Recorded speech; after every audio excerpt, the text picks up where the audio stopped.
Well, well, well. It's March 2026, and here I am, back behind the microphone, making Permanently Moved, a personal podcast now produced quarterly, written, recorded, and edited by me, Jay Springett. I'm emerging from a chrysalis, 6 months since I finished 301 and closed the loop on the biggest creative project of my life. And then, I did the only sensible thing I could think of doing. I stopped. I turned 40 and enjoyed the summer sun. The initial feeling of finishing the show was one of relief, a long exhale, like sitting down in a comfortable chair with a cup of tea after a very long journey. During the summer, I did all the things that you're supposed to do once you finish any big project. A proper wash-up, a deliberate sit-down with the whole 8 years of it. What went well, what didn't, what I want to do more of, what I actively didn't enjoy and won't be carrying forward. The bigger questions took longer to sit with. Was it worth it? Yes, without a doubt. I wouldn't unpick any of it. But being worth it doesn't mean I'd do it the same way again. And then I left it all to sit and stew. But then, somewhere around September, after the initial relief had worn off, I noticed an itch arrive in the back of my mind, a kind of low-level restlessness that I carried around for weeks. Then it dawned on me properly that I wasn't on a break between show seasons. 301 was over. I didn't need to make a show right now, or think about what I was going to write and make that week. It was all completely over. It felt a bit like discovering the existence of some phantom creative limb. Something that had been woven so deeply into my personal and creative life for so long was just gone. And weirdly, what I was noticing the absence of wasn't the show itself, it was the pressure. The grind, which I complained about plenty, had apparently been doing a lot of structural work in my life. Without it, there was an absence. I was more irritable and unable to focus, which exerted a downward drag on life that I hadn't anticipated.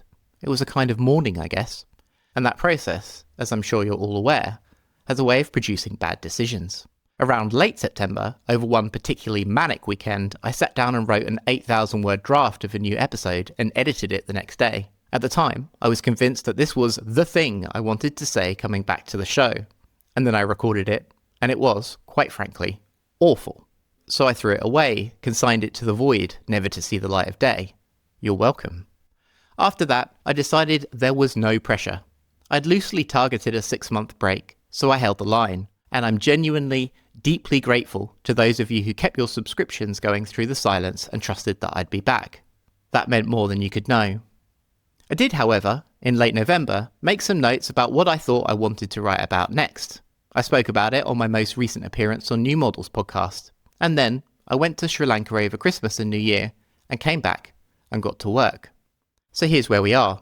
Permanently Moved is back, but the format has changed. The show is now quarterly, 4 main audio essays a year, plus an occasional bonus show like this one. These are longer pieces and more considered, less treadmill and more terrain. The first one is about an hour long, and it's next up in the feed, called Monsters in the Mirror. It's about mirrors as magical reflective surfaces, about how since the Enlightenment we've built increasingly sophisticated mirrors to master the world, measurement tools, instruments, models and simulations, and about how these mirrors, at sufficient complexity and scale, stop being tools and start becoming habitats with inhabitants. It's about the transistor as the second Promethean moment, and what it means to live inside this mirror we've built of silicon. We are no longer outside observing, but inside, currently learning to coexist with entities that wear language as their skin. That's episode 302, and that's the thing I wanted to write. Now, alongside the audio, there's a print artifact, and if you will indulge me, I want to talk about why, not just what, because I think it matters.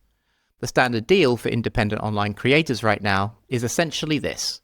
You get paid £5 a month, and in return, you make and grind and produce. The deal audiences get is that you are basically paying people to send you more email.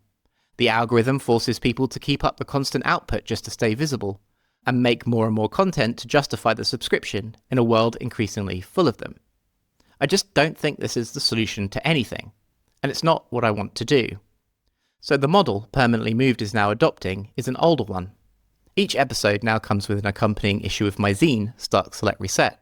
This episode will have a 36-page zine, properly printed on decent GSM weight paper with thick covers, and will contain the full show's transcript text, plus an introduction and afterword that aren't in the audio. Extra material that only exists on paper. In future, as we go along, the zine and the show will complement each other further, with notes, photos and fragments that only make sense in print. It depends on the show and how things evolve creatively. But the zine is the shadow of the episode in print. So here's the deal. Membership is £5 a month. And for that support, 4 times a year, you get audio essays in your podcast feed as you always have, and the zine gets posted to you as part of your membership. Shipping is included. Occasionally I'll throw in a sticker or a small insert, not because you need perks, but because physical things and the return of the real is the point. So that's £15 a quarter, audio in your ears and a physical object in your hands, delivered via snail mail. If you don't want a regular membership, you can still get zines as a one-off.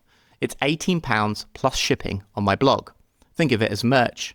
There'll be a 2-week pre-order window alongside each big audio drop. That window is for counting copies and doing the print run. Either pre-order or become a regular show supporter within the window, and you'll be included in that quarter's print run. After 2 weeks, it all goes to the printer and I'll ship them as soon as they arrive. And after that, whatever copies I have left will become back issues for sale. And I don't own a house, let alone a warehouse, so there won't be many, and when they're gone, they're gone. Simple as that. Pretty human scale, and quarterly. The pre-order window for the zine accompanying episode 302, Monsters in the Mirror, is open right now. There's 2 links in the show notes, one for my support page and the other to a shop. Pre-order window is open for 2 weeks until March the 16th. I've wanted this slower pace of audio and print to be the 2 pillars of my creative life for a while. I don't want to chase platforms and constantly post my stuff to keep afloat. Podcasting via RSS is a direct relationship with you, the listener, and that's something that I want to cultivate.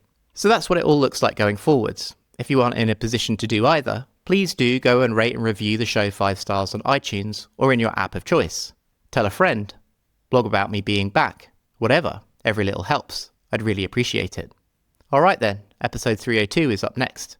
Thanks for sticking around through the silence, and thanks for letting the work change shape. Be well, and I'll speak to you soon.